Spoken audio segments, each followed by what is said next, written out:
Ada seorang gadis berbaju putih pada malam harinya saat Hiro pulang kerja. Semakin Hiro mendekati gadis itu, semakin ia sadar bahwa sebenarnya gadis itu I'm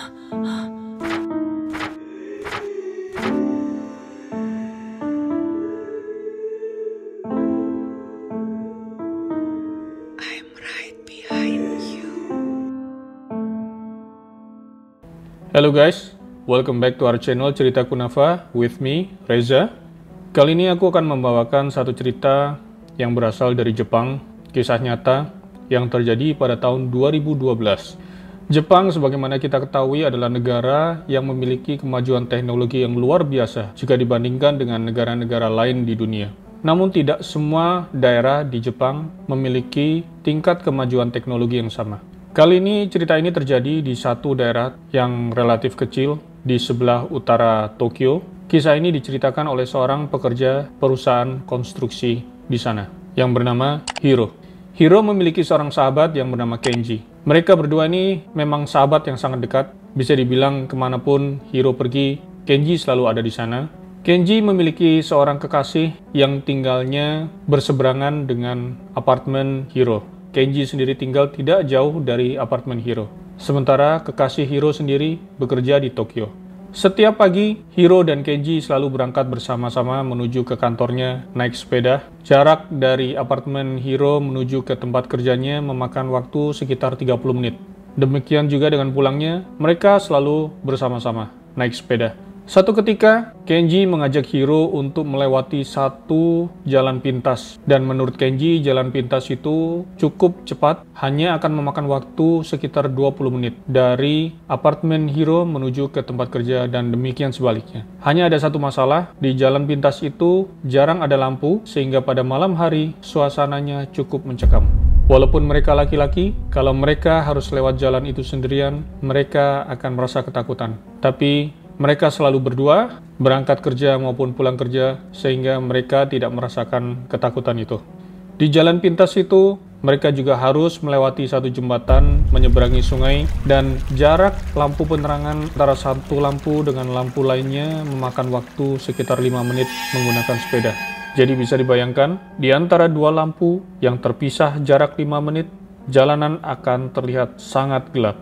Satu ketika, Kenji jatuh sakit dan ia memutuskan untuk ambil cuti selama 2 minggu dari tempat kerjanya itu. Sehingga Hiro harus pergi dan pulang sendirian naik sepeda. Dan karena kali ini ia harus berangkat sendirian, ia memutuskan untuk menggunakan jalur lamanya, tidak melewati jalan pintas itu. Sehingga Hiro harus memakan waktu 30 menit untuk ke kantor dan 30 menit untuk pulang ke rumahnya.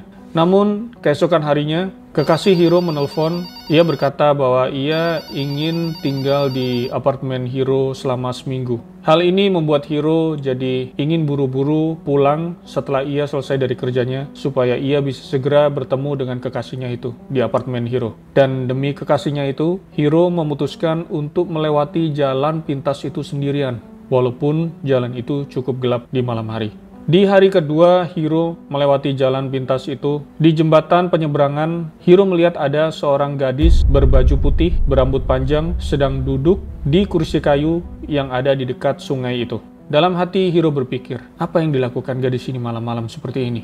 Namun daerah ini memang terkenal sebagai daerah yang sangat aman, sehingga Hiro tidak mengambil pusing dengan keberadaan gadis itu. Hiro memastikan dalam hatinya bahwa, dia pasti baik-baik saja. Hiro pun pulang ke rumah. Demikian juga dengan keesokan harinya, Hiro melewati jalan yang sama pagi harinya, dan pada malam harinya, saat Hiro pulang kerja, tepatnya pukul 8 malam, Hiro melihat gadis itu lagi di tempat yang sama.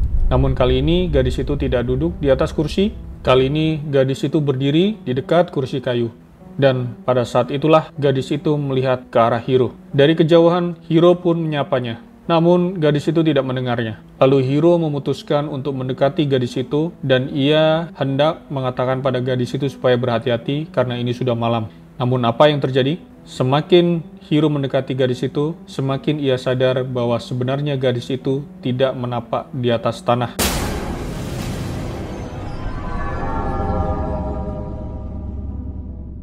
Gadis itu sedang melayang-layang di atas sungai. Dan rambutnya yang panjang itu berkibar-kibar, padahal malam itu tidak ada angin sama sekali. Sontak Hiro ketakutan, hingga Hiro terjatuh dari sepedanya. Begitu panik setengah mati, ia lari terengah-engah sampai ia melupakan sepedanya. Dan semakin Hiro berlari, semakin ia bisa merasakan nafas dari gadis itu begitu dekat di telinga Hiro. Namun Hiro sadar bahwa lampu terdekat jaraknya masih sekitar 400 meter dari tempat itu. 400 meter itu rasanya seperti puluhan kilometer bagi Hiro. Namun untungnya, tak lama kemudian datanglah sebuah mobil dari arah depan, melaju dengan kecepatan tinggi dan menyalakan lampu. Saat itulah Hiro bisa dengan jelas melihat ke arah belakang Hiro bahwa gadis itu sudah tidak ada lagi. Hiro pun merasa lega dan ia meneruskan larinya menuju ke rumahnya. Keesokan harinya, di pagi hari, Hiro kembali ke tempat itu dan untungnya sepeda Hiro masih ada di sana. Ia menceritakan kejadian itu kepada sahabatnya Kenji, dan kemudian mereka barulah sadar setelah mendengar cerita dari warga sekitar bahwa beberapa bulan yang lalu di daerah itu terjadi kejadian tabrak lari. Seorang gadis berusia 17 tahun ditabrak pada malam hari saat ia sedang mengendarai sepedanya, dan sang penabrak itu lari meninggalkan gadis itu begitu saja, mengakibatkan gadis itu sampai meninggal dunia. Hiro dan Kenji pun akhirnya sepakat bahwa mereka tidak akan mengambil jalan pintas itu lagi jika mereka ingin berangkat kerja ataupun pulang kerja. Berhati-hatilah dengan yang namanya jalan pintas. Jika jalan pintas itu kalian rasa memiliki risiko untuk membahayakan jiwa kalian, sebaiknya jangan kalian tempuh. Apa yang terjadi pada Hiro itu hanyalah penampakan dan membuat ia panik ketakutan. Namun apa yang terjadi pada gadis itu sudah tidak dapat lagi dikembalikan seperti sedia kala. Oke guys, sekian dulu cerita kali ini.